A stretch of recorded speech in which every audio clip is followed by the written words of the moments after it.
Ako si Angel Maybel Juan Bautista, 18 years old, nag-aaral sa Rizal National High School.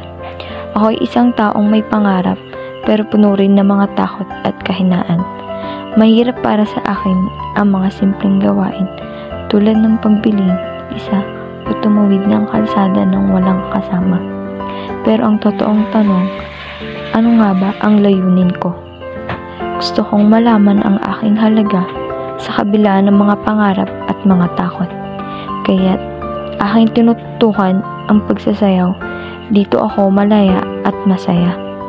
Sana ay sa paglipas ng panahon, matutunan kong malampasan ang aking mga kahinaan at maging mas matapang. Sana ay matagpuan ko ang tunay na layunin ko sa buhay. Dahil ako, si Angel Maybel Juan Bautista, ay hindi lamang ang mga takot at kahinaan. Ako ay may pangarap, may halaga, at may potensyal.